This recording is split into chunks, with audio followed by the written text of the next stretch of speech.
On the way here, as I was thinking about the whole notion that we need to rethink capitalism, and from my own perspective, because I run a corporate enterprise, the issue is really very close to my heart. I was also reflecting on what I see as changes happening also in the political system that has allowed this so called capitalism 1.0 to thrive. And there are many characteristics of the democratic political system, but I'm going to pull out two of them that have, I think, particular bearing on this topic.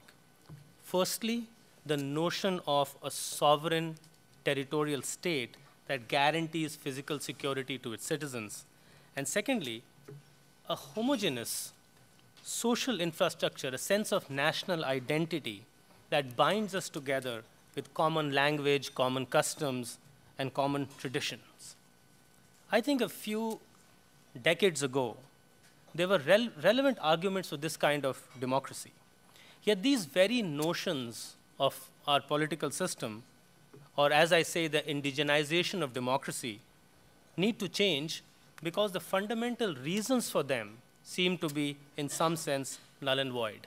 For example, there are really no physical boundaries today.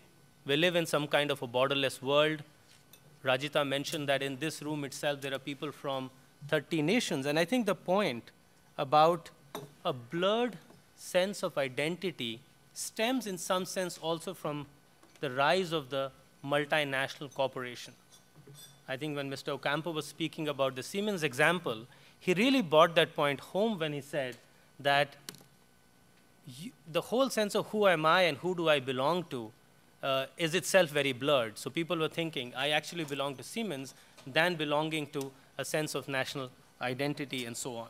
So in the sense where today all groups are cross-border, we today subscribe to multiple identities, our company, the Facebook group that we are on, the sense of the social organizations or the spiritual organizations that we belong to.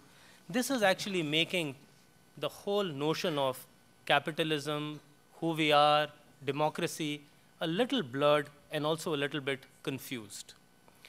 Layer on this fact that local governments across the world today are run by a few and economic power is controlled by a few.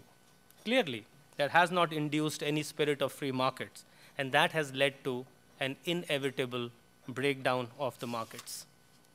This has resulted in total failure to fulfill local needs at the bottom of the pyramid, and therefore a breakdown in public value.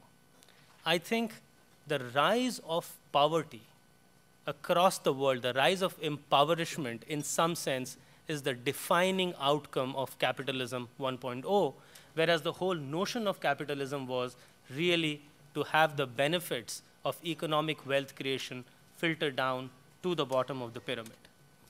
I don't think democracies can really function with economies failing. And that therein is actually a larger danger in the failure of the first version of capitalism.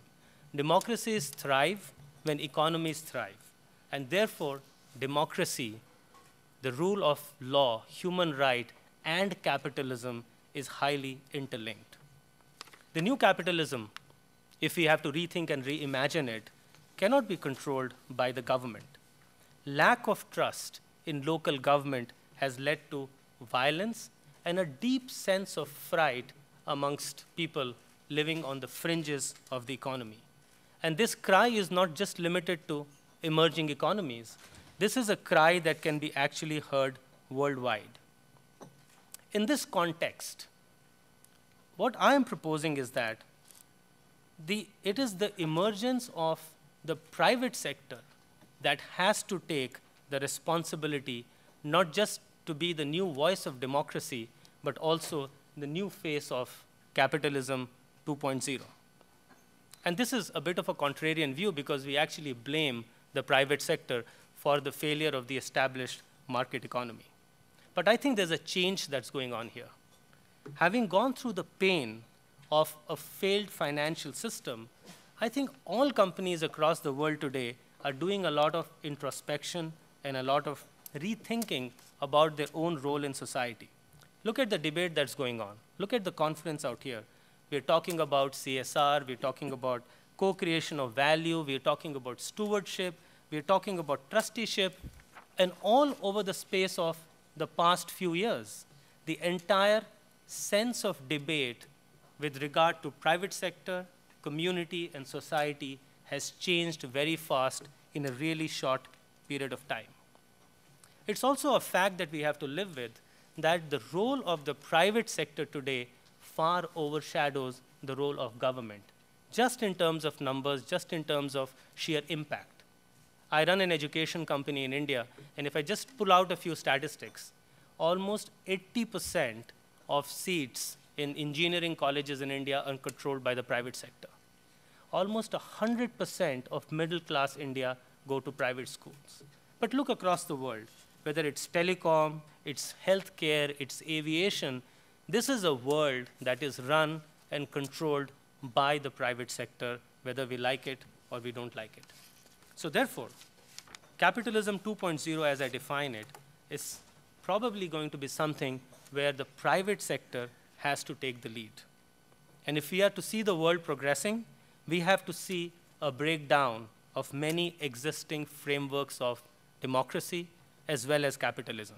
So some of the seemingly radical ideas are, one, the private sector should bring about these radical changes such as cross-border democracy rather than indigenous democracies. The notion of boundaries is overruled by the notion of a global community. So we should not simply worry about who we are voting for. We should worry about what we are voting for, because issues are becoming less regional and simultaneously much more global. The new capitalism should be more in the sense of trusteeship, in the sense of stewardship, and a sense of shared sovereignty, managed by multilateral institutions, and that would help produce a more viable and a more sustainable world. I think it is also time to think beyond the notion of democracy and also beyond the notion of capitalism. I think in some sense, we are heading towards a notion of a one world family. The path is rough, and what we have been seeing in the breakdown of these institutions is really a fundamental change that is happening. When change happens, there is turmoil and there is turbulence.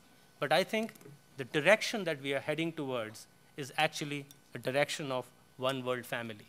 And as Sri Sri Ravi Shankar says, talks about the notion of Vasudev Kutumbakam, we are all united in one shared spirit.